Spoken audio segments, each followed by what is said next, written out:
আসসালামু আলাইকুম রহমতুল্লাহ। প্রিয় দর্শক, আপনারা অবগত আছেন যে গাজীপুরে জুলাই বিপ্লবের মহানায়ক হাসানাত আবদুল্লাহর উপর হামলা হয়েছে।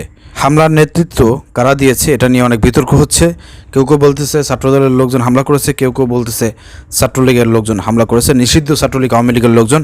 বিশেষ করে গাজীপুরে যেহেতু জাহাঙ্গীর, সাবেক মেয়র জাহাঙ্গীরের এলাকা এবং সেখানে তার প্রভাব রয়েছে, অর্থাৎ তার লোকজনই এই হামলা পরিচালনা করেছে। আমরা বিশ্বাস করি যে নিষিদ্ধ ছাত্রলীগ আওয়ামী লীগের লোকজনই এই হামলার সঙ্গে জড়িত আছে, এখানে বিএনপি ছাত্রদলের লোকজন জড়িত নাই। ঠিক আছে, তো এখন এই যে অন্তর্বর্তীকালীন সরকার, তাদের দায়িত্বটা কী?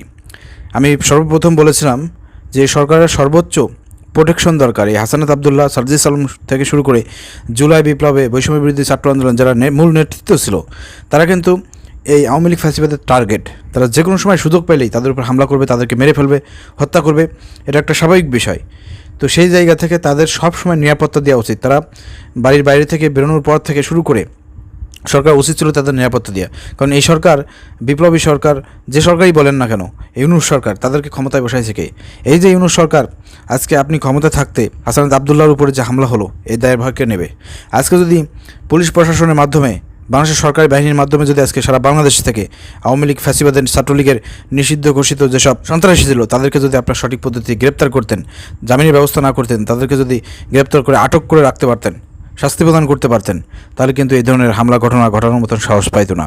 আজকে এই অন্তর্বর্তীকালীন সরকারকে দায়ভার নিতে হবে এবং এই হামলার সাথে কারা জড়িত তাদেরকে খুঁজে বের করে অতি দ্রুত ব্যবস্থা গ্রহণ করার জন্য জোর দাবি জানাচ্ছি।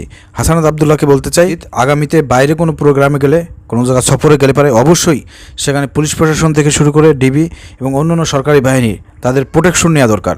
এই প্রোটেকশনের ব্যবস্থা কেন সরকার করতে পারলো না?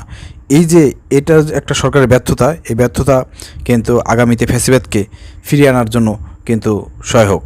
অতএব এই অন্তর্বর্তীকালীন সরকারকে এইসব জুলাই বিপ্লবের মহানায়ক যারা রয়েছেন, যারা নেতৃত্ব দিয়েছেন, তাদের প্রোটেকশন দেওয়া, এটা কিন্তু সরকারের একটা দায়িত্ব।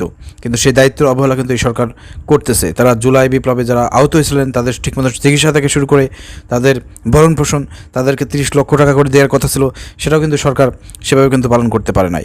জুলাই বিপ্লবের যারা হত্যা হয়েছে সেই শহীদ পরিবারের পাশে দাঁড়ানোর কথা ছিল, সেখানেও কিন্তু সরকার সেভাবে দাঁড়াতে পারে নাই। বিচার হওয়ার কথা ছিল, সেই সব বিচার কার্যে কিন্তু এখনও সরকার সফলভাবে সাকসেস হয় নাই। কিন্তু জুলাই বিপ্লবে যেসব ভাইয়েরা শহীদ হয়েছে তাদের বিচার না করা, এটা কিন্তু সরকারের একটা ব্যর্থতা। তো আমরা দেখতে পাচ্ছি এই সরকারের অনেক ব্যর্থতা। এই ব্যর্থতার কারণে, এই ব্যর্থতার দায়ভার নিয়ে কিন্তু সরকারকে মনে হচ্ছে পদত্যাগ করতে হবে, অথবা এই সরকারের বিরুদ্ধে আন্দোলন সামনে হতে পারে।